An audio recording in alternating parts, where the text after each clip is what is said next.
Hello friends, Tally Prime की series में आपका स्वागत है। पिछले सेशन में हमने देखा किस प्रकार से हम जनरल वाउचर्स के थ्रू अलग अलग तरह की एंट्री करते जा रहे हैं। इस सेशन में भी हम जनरल वाउचर को ही कंटिन्यू करने वाले हैं। जब भी हमें डेप्रिसिएशन लगाना होता है एसेट्स पे, तो वो किस प्रकार से लगाया जा सकता है, किस प्रकार से उसे टेली प्राइम में रिकॉर्ड कर सकते हैं, इसके लिए भी हम जनरल वाउचर का इस्तेमाल कर सकते हैं। ये डेप्रिसिएशन होता क्या है? जब भी हम किसी फिक्स एसेट को प्रयोग करते हैं अपने बिजनेस में, तो उसमें कुछ ना कुछ घिसावट रहती है।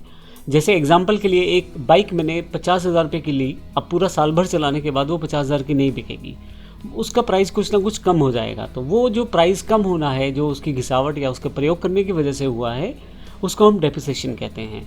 और डेप्रिसिएशन जो है वो साल के एंड में कैलकुलेट किया जाता है उस हमारी फिक्स एसेट्स के ऊपर, जो हम फिक्स एसेट का इस्तेमाल अपने बिजनेस प्रयोग में करते हैं। और ध्यान रखिएगा, एक स्पेशल या एडवांस एंट्री में आप कोई ऐसी बाइक का इस्तेमाल करते हैं जो घर के काम के लिए भी होती है और बिज़नेस के प्रयोग के लिए भी होती है, तो ऐसे केस में डेप्रिसिएशन का जो रेशो डिसाइड किया जाता है घर के और बिज़नेस प्रयोग के हिसाब से। लेकिन अभी जो एग्जांपल है वो सिंपल है। ऑफिस बाइक है 45,000 रुपये की, और अकाउंट के अनुसार 10% इस पर डेप्रिसिएशन लगना चाहिए, तो 4500 रुपये इस पर डेप्रिसिएशन लगना चाहिए। और इसी तरह से प्लांट एंड मशीनरी की जो वैल्यू है वो इस वक्त 2 लाख रुपये है, और वो डेप्रिशिएट हो रही है 5% के हिसाब से।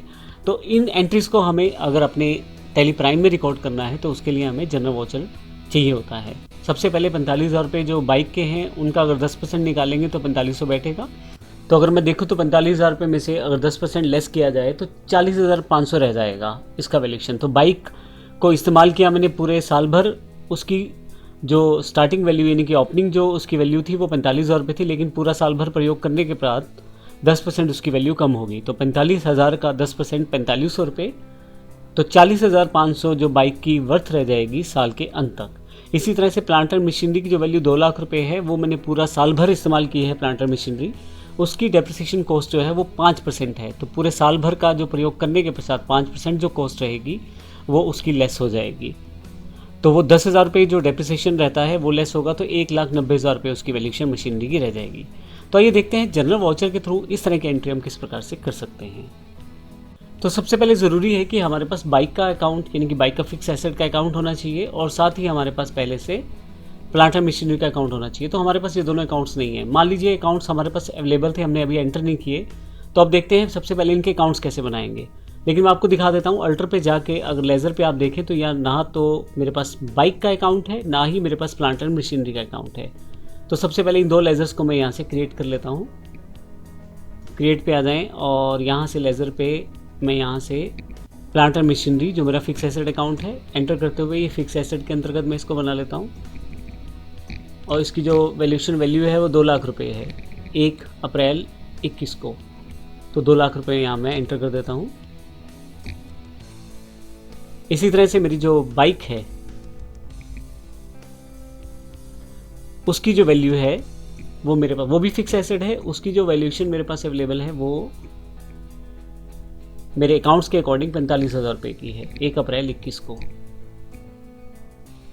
तो अब मेरे पास ये दोनों लेज़र अवेलेबल हो गए हैं। मैं यहाँ अगर लेज़र्स पे जाके अल्टर पे जाके अगर आपको चेक करवा दूँ, तो अब मेरे पास यहाँ पे प्लांट एंड मशीनरी का लेज़र है, और इसी तरह से मेरे पास यहाँ पे बाइक का लेज़र है।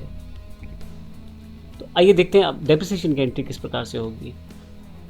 मैं सबसे पहले वाउचर्स पे चला जाता हूँ यहाँ से, और जनरल वाउचर लास्ट टाइम मैंने इस्तेमाल किया था तो पहले से यहाँ पे अवेलेबल है।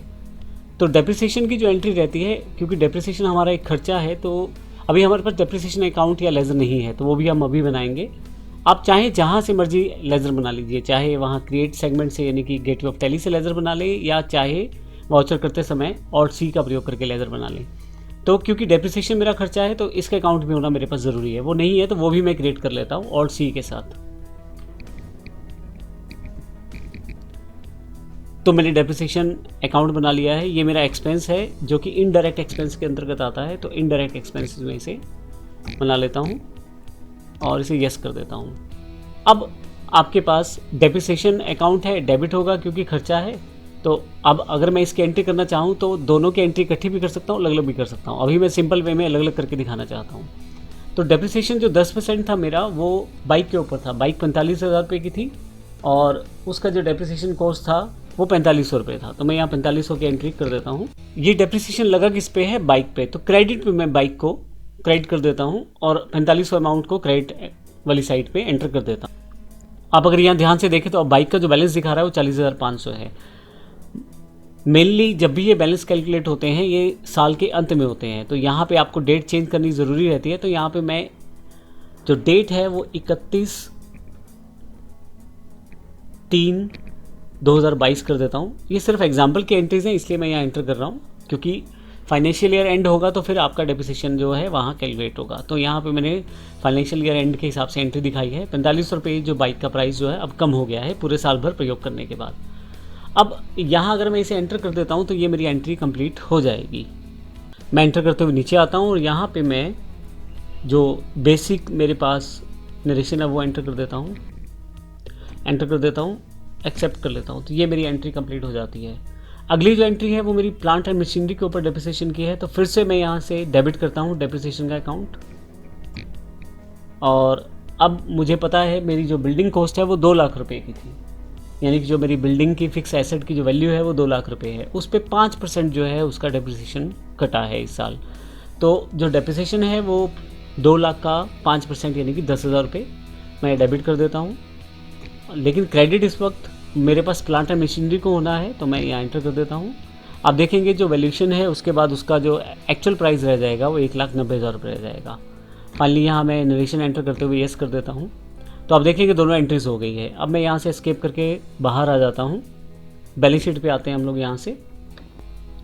अगर आप बैलेंस शीट इफेक्ट देखें तो यहाँ पे अगर आप फिक्स एसेट्स पे आ जाएं तो आपके पास बाइक जो है उसमें आपके पास यहाँ 4500 जो है वो क्रेडिट दिखाया गया है, जबकि डेबिटेड बैलेंस उसका 40,500 है। अगर मैं इसे एंटर कर दूँ तो डेप्रिसिएशन कॉस्ट जो है 45 रुपये यहाँ लगी हुई है और ये वाउचर पे ले जाएगा। यहाँ से एस्केप करके बाहर आ जाता हूँ। इसी तरह से अगर मैं आपको प्लांट एंड मशीनरी दिखाऊँ यहाँ पे 10,000 पे, उसका भी डेप्रिसिएशन कॉस्ट लगा हुआ है। फिर से वापस, अब डेप्रिसिएशन जो है हमारे लिए एक खर्च है, इनडायरेक्ट एक्सपेंसेस है, तो प्रॉफिट एंड लॉस में जाके आप इनडायरेक्ट एक्सपेंसेस में इसकी एंट्री को चेक कर सकते हैं। डेप्रिसिएशन पे आए तो आप देखिए टोटल डेप्रिसिएशन जो है वो 14,500 रुपये का लगा हुआ है, जिसमें 4500 रुपये बाइक पे और उसके अलावा प्लांट एंड मशीनरी पे 10,000 रुपये। तो इस तरह से आप इस एंट्रीज को चेक कर सकते हैं। तो इस तरह से इस सेशन में हमने देखा कैसे हम डेप्रिसिएशन एंट्रीज को जनरल वाउचर के थ्रू प्लेस कर सकते हैं टैली प्राइम में। धन्यवाद।